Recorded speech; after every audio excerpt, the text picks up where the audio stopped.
היי חברים, בסרטון הבא נדבר על ציון אשראי, קרדיט סקור, מהם הגורמים שמרכיבים אותו וכיצד ניתן לשפר אותם על מנת להגיע לציון גבוה. בואו נצלול פנימה. לפני שנתחיל, בואו נסביר בקצרה מה זה ציון אשראי. אז ציון אשראי זה מידת האמינות הפיננסית שלכם מול המלווים. בעצם, כמה בטוח להלוות לכם כסף.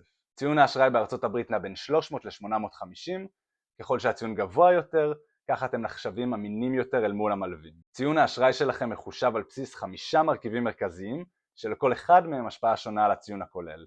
המרכיב הראשון, תשלומים בזמן, on-time payments. מרכיב זה מהווה כ-35% מהציון הכולל. זה המרכיב הכי חשוב וגם הכי פשוט. תשלמו את החשבונות בזמן. זה כולל כרטיסי אשראי, הלוואות על רכב, משכנתאות ובעצם כל הלוואה אחרת. אם פספסתם תשלום זה לא סוף העולם. ברוב המקרים המלווים מחכים כ-30 יום עד שהם מדווחים על תשלום באיחור ללשכות האשראי, המרכזיות ביניהן זה אקוויפקס, אקספיריאן וטרנסיוניון. מה שכן, יהיה לכם קנס, זה נקרא late fee, בממוצע זה $30, לא כזה כיף אבל זה מה יש, תשלמו את זה ותמשיכו הלאה. טיפ קטן, בכרטיס אשראי למשל, שווה להגדיר תשלום אוטומטי לכרטיס על מנת שלא נשכח לשלם. המרכיב השני, ניצול אשראי, Credit Utilization, מרכיב זה מהווה כ-30% מסך הציון הכולל. בעצם המרכיב הזה בודק כמה מתוך מסגרת האשראי שלכם אתם מנצלים. לדוגמה, אם יש לכם מסגרת של $5,000 והשתמשתם ב$3,000 מתוכה, סך ניצול האשראי שלכם עומד על 60%. כלל האצבע בארצות הברית זה לשמור על ניצול האשראי מתחת ל-30% ואידיאלית מתחת ל-10% על מנת לקבל את התוצאה הטובה ביותר. אם ניצול האשראי שלכם מאוד גבוה, המלווים רואים בכך כסיכון וציון האשראי שלכם ייפגע. טיפ לניצול אשראי, אם יש לכם יתרה גבוהה, עדיף לשלם אותה לפני תאריך סגירת הדוח החודשי, Statement Date. זה התאריך שבו ניצול האשראי שלכם מדווח ללשכות האשראי, ולכן במועד זה נרצה שיהיה כמה שיותר נמוך.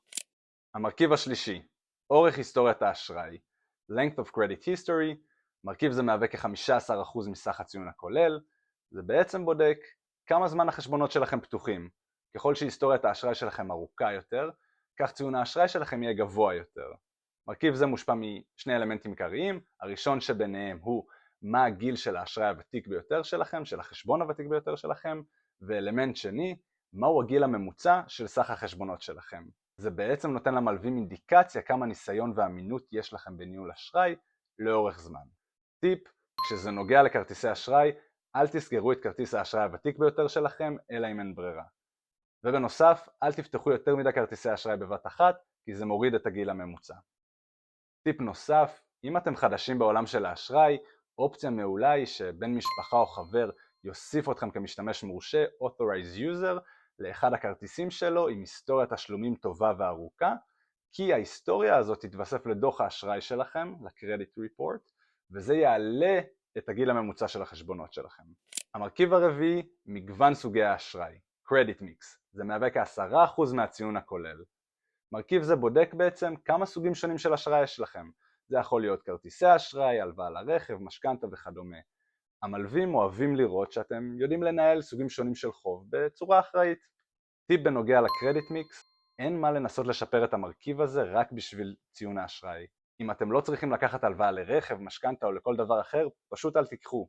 שימוש בכרטיס אשראי בלבד יעשה את העבודה בבניית ציון האשראי, וגם זה רק 10% מהציון הכולל, זה לא מרכיב כזה משמעותי. המרכיב החמישי, בקשות לאשראי חדש, New Credit, זה מהווה כ10% מהציון הכולל.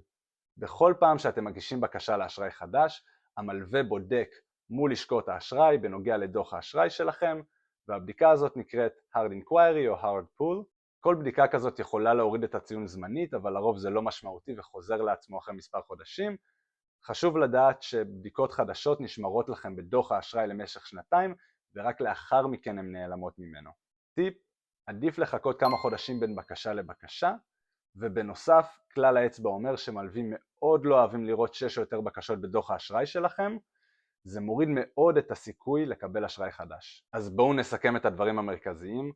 כשמחברים את שני המרכיבים הראשונים, תשלומים בזמן וניצול אשראי, הם מהווים ביחד כ-65% מציון האשראי הכולל שלכם. אז פשוט כדאי לשלם בזמן תמיד, ובאופן אישי אני ממליץ לשלם את כל היתרה ולא רק את המינימום הנדרש, ולשמור על ניצול נמוך, מתחת ל-30% ואידיאלית מתחת ל-10%. רק זה בלבד כבר יוביל אתכם לציון ממש טוב.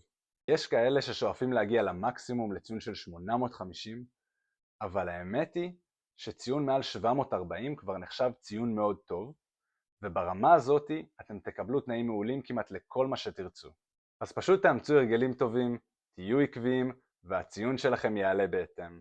אם אהבתם את הסרטון, תעשו לייק ותירשמו לערוץ לקבלת טיפים פיננסיים נוספים בארצות הברית.